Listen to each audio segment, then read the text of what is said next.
Hello friends, welcome to our YouTube channel Basics of Physics. Myself Professor Ravikiran Latte.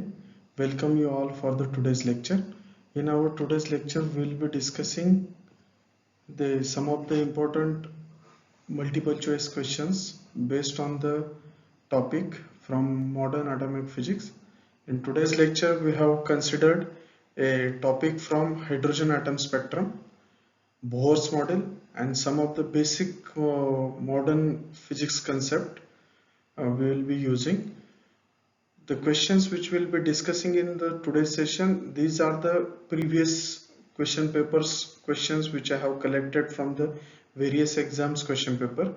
For example, NEET, IIT JEE, NET, SET, GATE exam in physics. So these questions I have collected and I tried to give an answers of those questions in today's session. Before actually starting with the actual multiple choice questions, let me just recap some of our previous lectures and the terminologies based on which we'll be considering today's multiple choice questions. The topic which is of interest is the Bohr model. Neil Bohr has proposed a first time in the history of atomic physics the concept of stationary orbit, in which he proposed that electrons are revolving around the nucleus in a circular orbit, and in order to perform this motion they follows the laws of electromagnetism. So the force which is required for the circular motion, that is the centripetal force, it is equal to electrostatic force between the nucleus and the electron which is revolving around the nucleus. That was the first assumption which he has given. In the second assumption, he proposed that electron can revolve only in those orbits for which the orbital angular momentum, that is mvr, is equal to nh cross. Orbital angular momentum is equal to nh cross, where n is the principal quantum number which can take values from 1, 2, 3 and onwards. In the next assumption, he proposed that when an electron jumps from one energy level to another energy level, okay, for example here the electron is going from third energy level to the first energy level, then photon will be emitted or radiations are emitted, and the energy of this radiation, it is nothing but the energy difference between the two states of the given orbit. Okay, so that was the three assumption which Bohr had given. These details I had actually shared in our earlier previous lecture number 2, Bohr model and energy level diagram of hydrogen atom. But for discussion or to answer some of these questions, we'll be requiring certain formulas. So those formulas are given over here. From Bohr's model, we have estimated the radius of a Bohr's orbit that I told you to remember as epsilon n square h square upon pi m z e square. And from this one, if you check that as you go away from the nucleus, the radius of the orbit is directly proportional to the square of the principal quantum number. Velocity of the electron in Bohr's orbit, it is also calculated in our that lecture. That is nothing but the ze square upon 2 epsilon 0 nh. From this one we can say that Vn is inversely proportional to n. So as you move away from the orbit or away from the nucleus, the velocity goes on increasing. Okay, that suggests that velocity of the electron is inversely proportional to the principal quantum number. And we have also calculated the energy of an electron in a Bohr's orbit. The energy of the electron in Bohr's orbit we have calculated, and it was coming out to be minus z square me raised to 4 upon 8 epsilon square n square h square. And if we calculate this constant, it will come out to be minus 13.6 divided by n square. From this one we can tell that energy of an electron in a earth orbit, it is directly proportional to n square. One more thing which I wanted to tell you in this one is that if you consider the total energy of the electron, which is nothing but the addition of kinetic energy and potential energy. The first term in this one, it represents the kinetic energy, and the second term, it represents the potential energy. Now if you consider the kinetic energy and potential energy, you find one relation that kinetic energy is minus 1/2 times of a potential energy. So it is potential energy is half is equal to kinetic energy, and that is nothing but the total energy. You have to remember this relation. Sometimes questions may be asked. I have gone through this various question paper. I found one question based on this one, so which we'll be going to discuss in coming slides. Based on this one, we have also proposed a energy level diagram for a hydrogen atom. What was that energy level diagram? These are the different energy levels: E1, E2, E3, E4, E5 and so on. These are the different energy levels. With the help of the formulas which I had given in the last slide, I have calculated the energy level. You just have to divide minus 13.6 by orbital principal quantum numbers square. You will get these numbers: 3.39 minus 1.51 minus 0.85 minus 0.54. These are the energies of the first 5 energy levels. Now, when as per the third assumption from the Bohr, that when electron jumps from a outer orbit to the inner orbit, for example here, the electrons are orbiting in a higher energy levels, they are jumping to the first energy level. The series corresponding to that one is called as the Lyman series, and photon are emitted whose color is in the form of ultraviolet radiation, or whose energy is in the ultraviolet radiation. Similarly, if the electron is jumping on the second principal quantum number, that is n is equal to 2, then that series is called as the Balmer series. Similarly, you have a partial series for n equal to 3, bracket series for n equal to 4, and Pfund series for n equal to 5. The question is the minimum energy required to ionize hydrogen atom from its ground state. The options are given over here: 13.6 electron volt, minus 13.6 electron volt, minus 3.4 electron volt, and option D, 3.4 electron volt.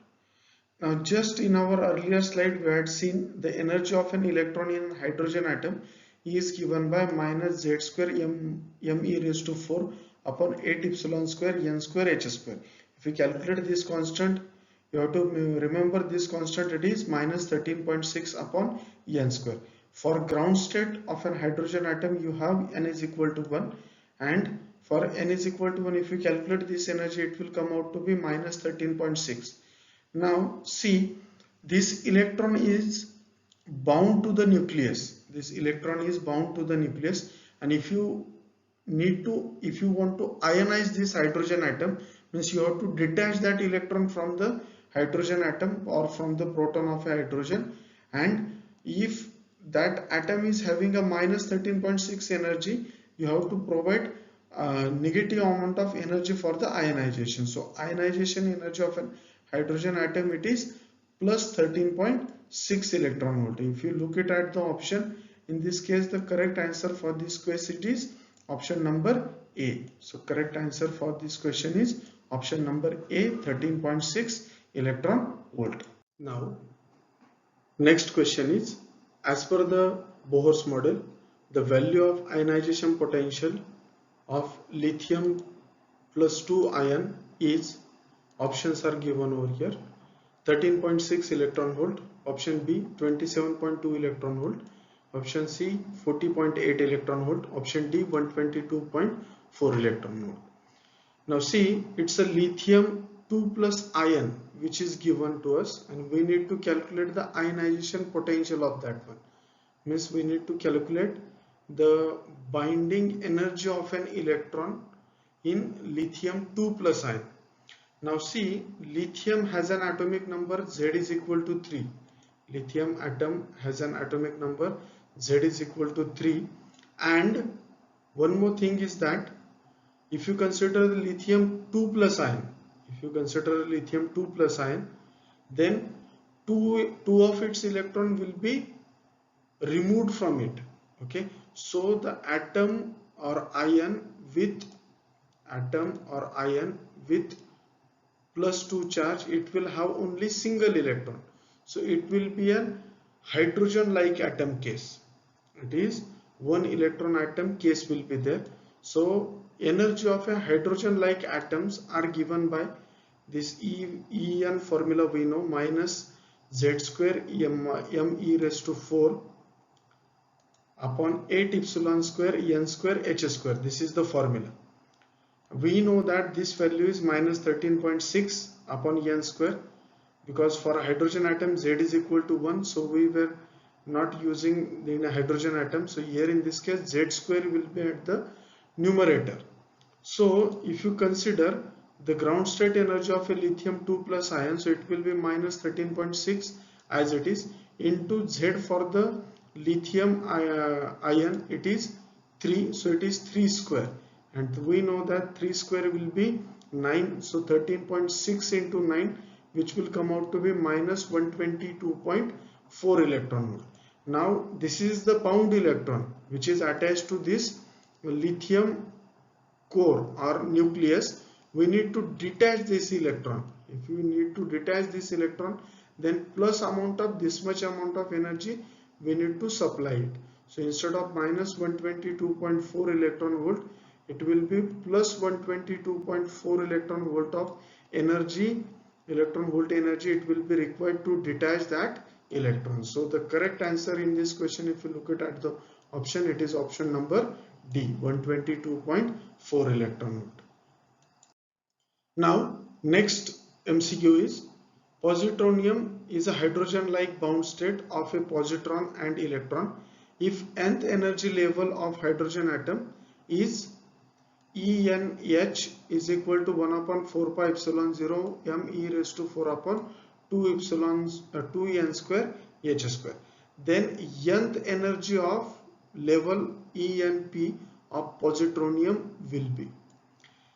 The options are given over here: 1 half ENH, 3 by 2 ENH, option D 2 ENH.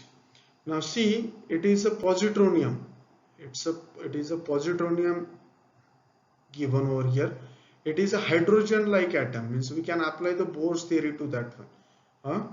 And it consists of a positron and electron. It consists of a positron and electron.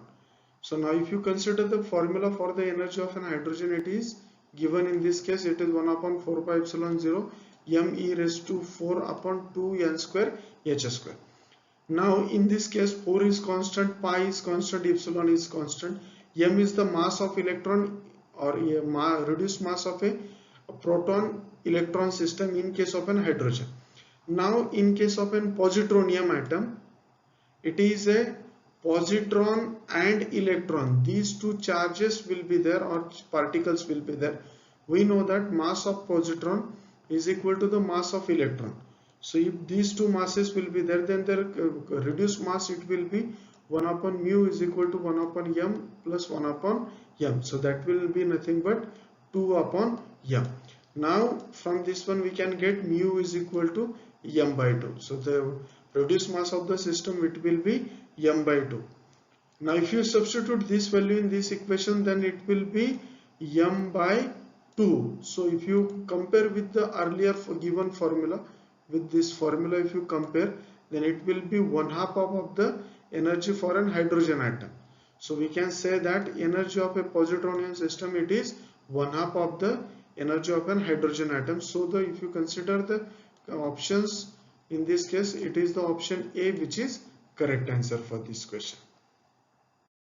Now next question is, the kinetic energy of an electron in an atom is half of its potential energy, option B twice of its potential energy, option C equal to its potential energy, option D thrice of its potential energy.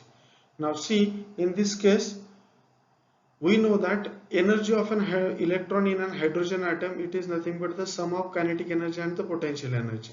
We had seen in the introduction. Its total energy, it will be minus z square m e raised to 4 upon 8 epsilon square n square h square. Now if you see from this one, the first term represents a kinetic energy and the second term represents a potential energy. If you consider, all the terms are same except this 4 and 8. So if you consider this 4 and 8, we can get that kinetic energy of an electron in a hydrogen atom, it is 1/2 of the potential energy.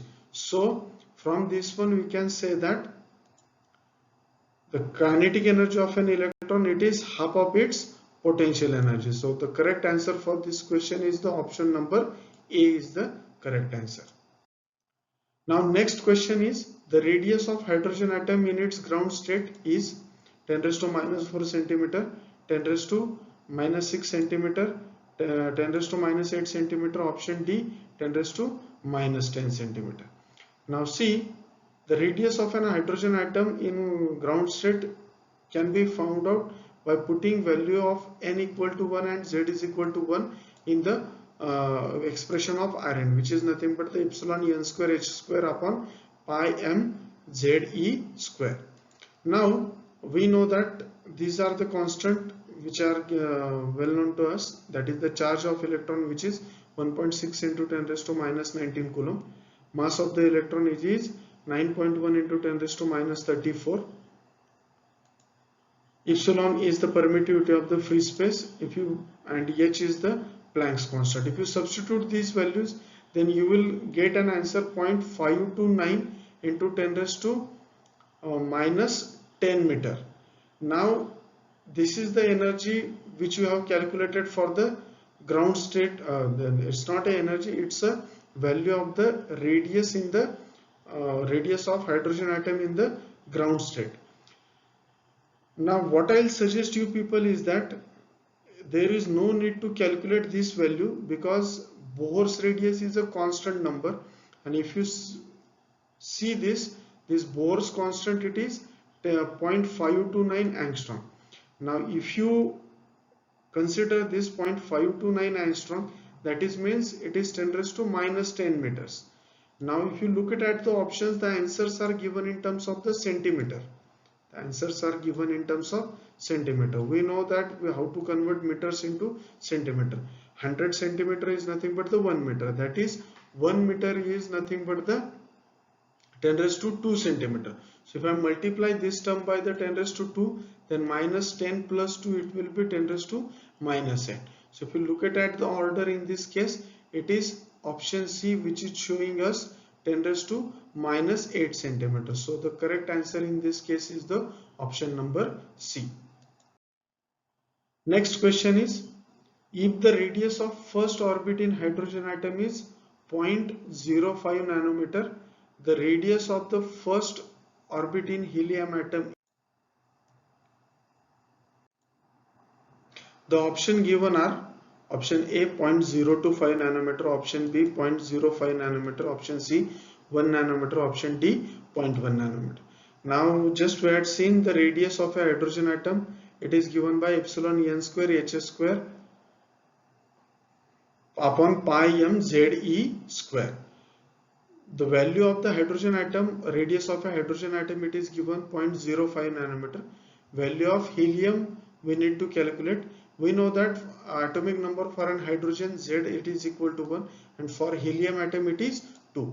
Now if you see from this expression, we can see that radius of an atom is inversely proportional to the atomic number. So from this one we can write the radius of an hydrogen, it is inversely proportional to the atomic number of a hydrogen atom. Similarly we can write the radius of an helium atom, it is inversely proportional to the radius atomic number of a helium atom.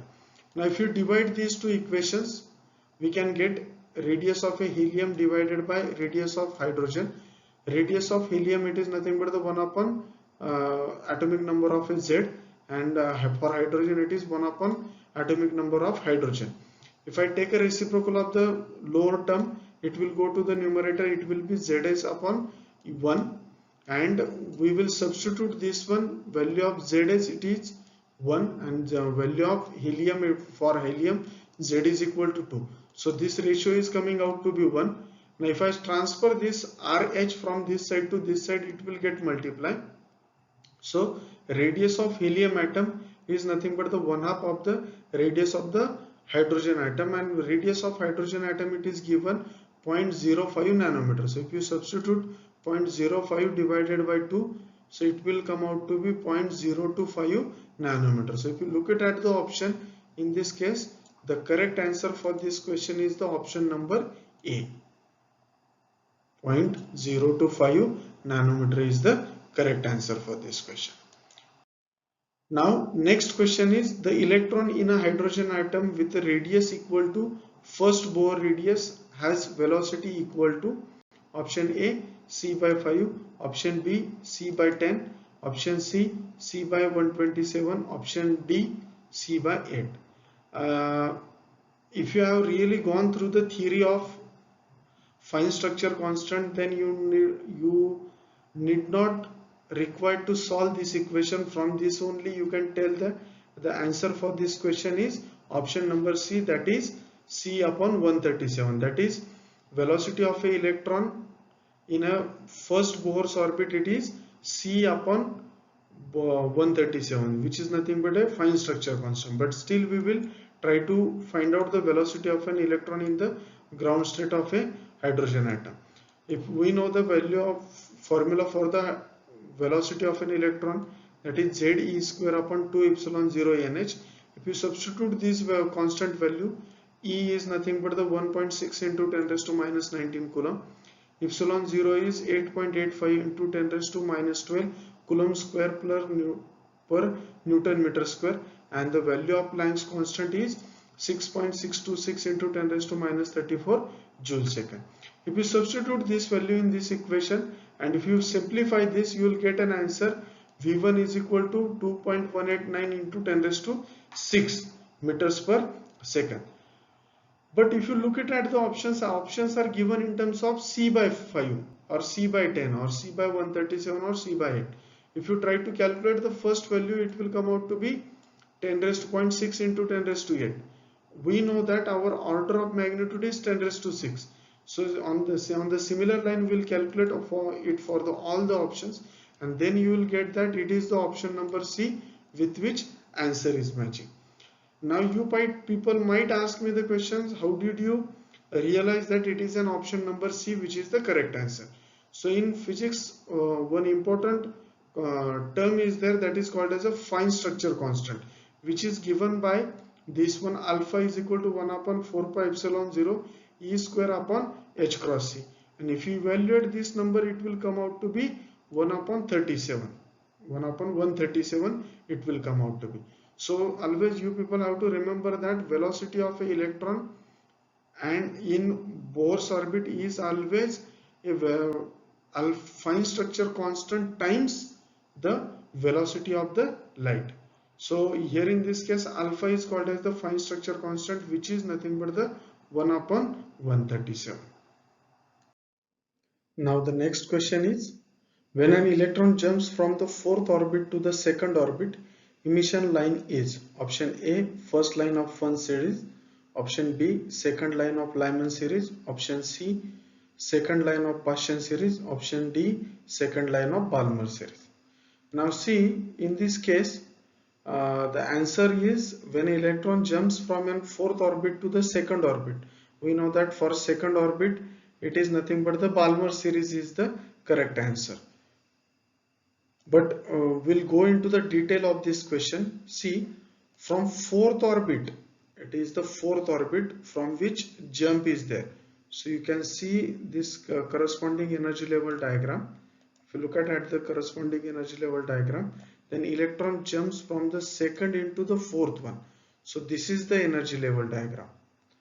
This is the transition which we are looking for, this one.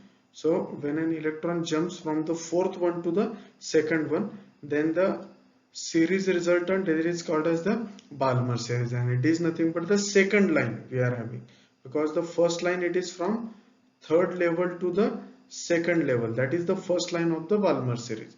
So the correct answer for this question is the second line of the Balmer series is the transition. When you are having a transition from the fourth orbit to the second orbit, then corresponding emission line is called as the second line of a Balmer series. Now next question is the ratio of frequencies of first line of Lyman series to the first line of Balmer series. The options are given over here: 27 by 5, 27 by 8, 8 by 27 and 4 by 27. Now see here, in this case we have to find out the ratio of frequencies for first line of Lyman series and the first line of Balmer series. We know that in case of an hydrogen atom, that there are energy levels are there as with respect to the quantum principal quantum numbers.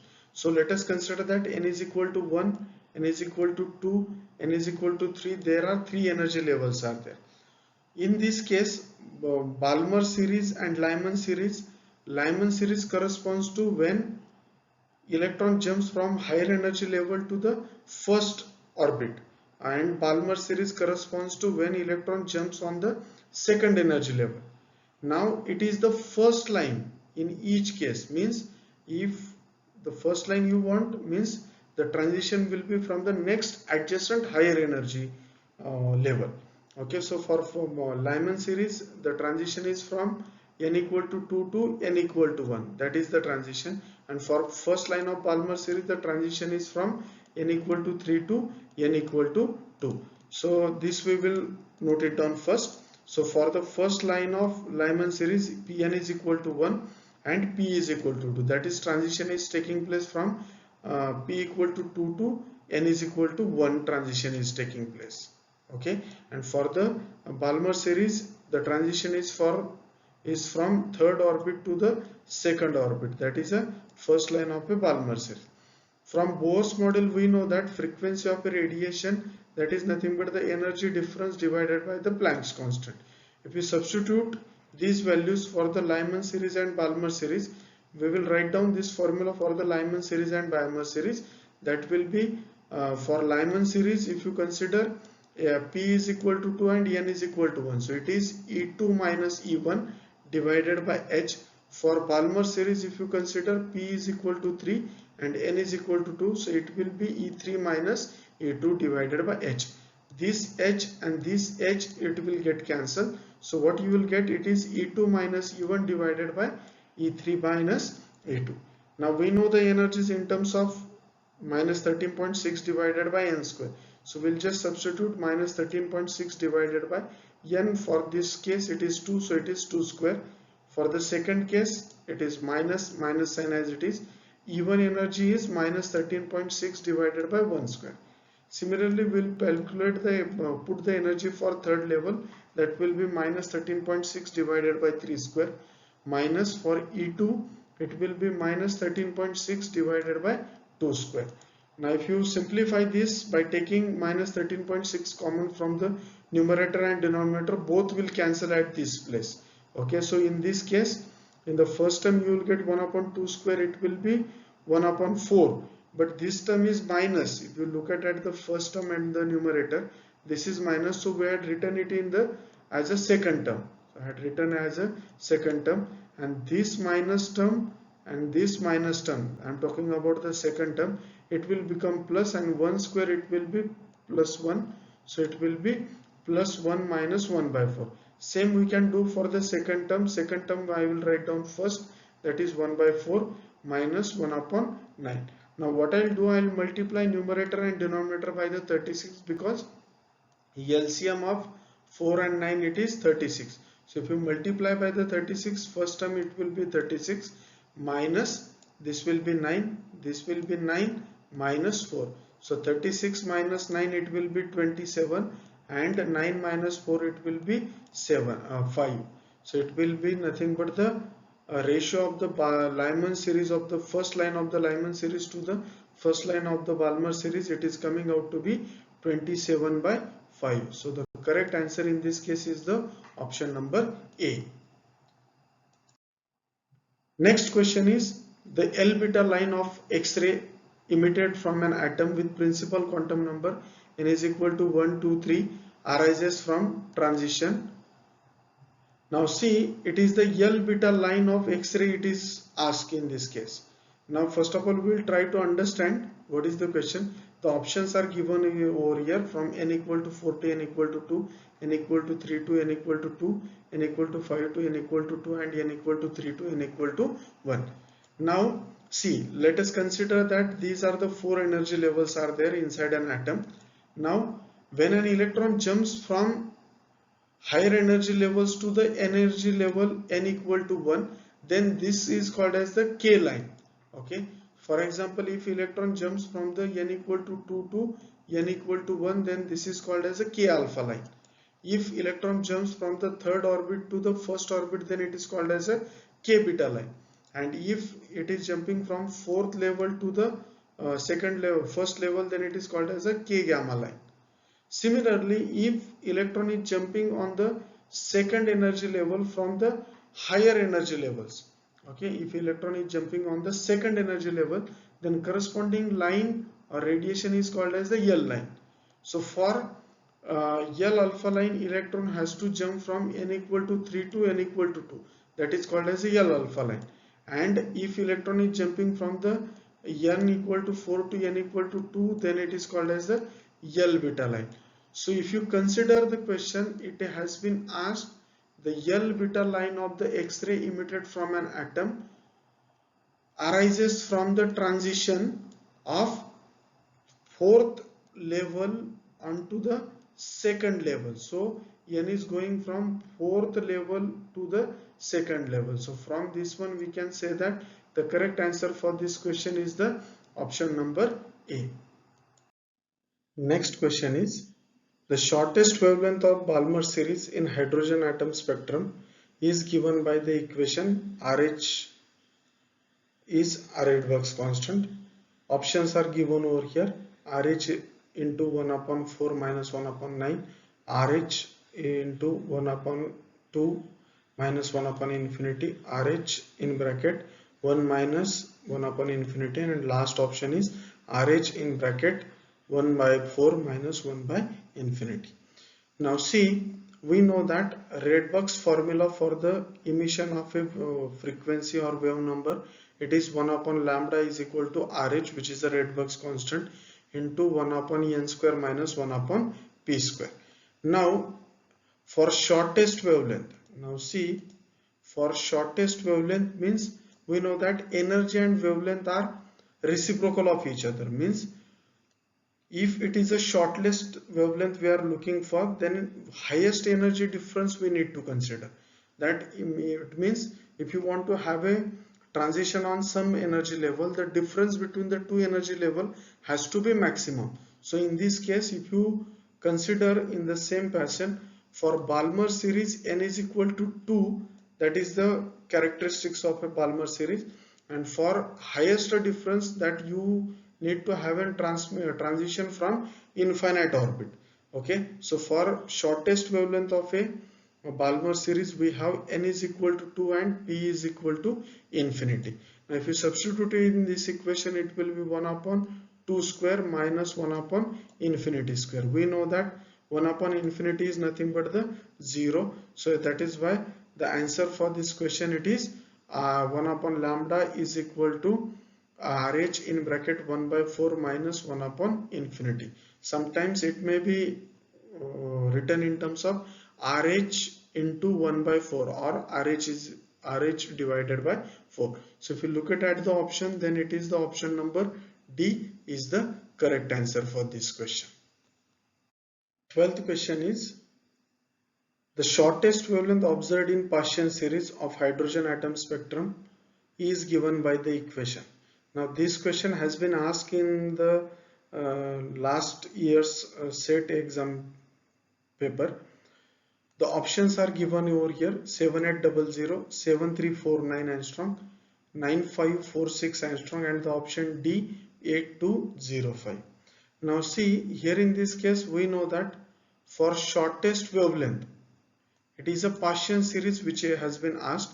For Paschen series we know that n is equal to 3. For Paschen series n is equal to 3, and for shortest wavelength means highest energy difference.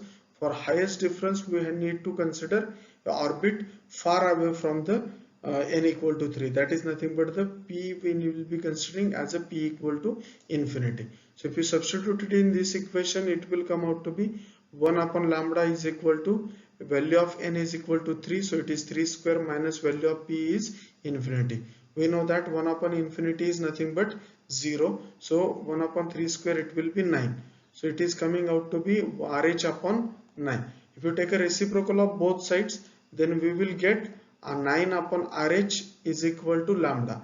So if you further simplify this, 9 divided by RH, value of RH it is given in this case 109677.6. So if you take a reciprocal of this one, it will come out to be 8.2058 into 10 raised to minus 7. If you look at all these options, then you will find out that 8205 is the option number D, which is given over here. So the answer for this question is option number D. 13th question is the longest wavelength of Lyman series in hydrogen spectrum is given by equation RH, where RH is the Rydberg's constant. 1 upon lambda, the options are 1 upon lambda is equal to RH in bracket 1 upon 1 square minus 1 upon 2 square.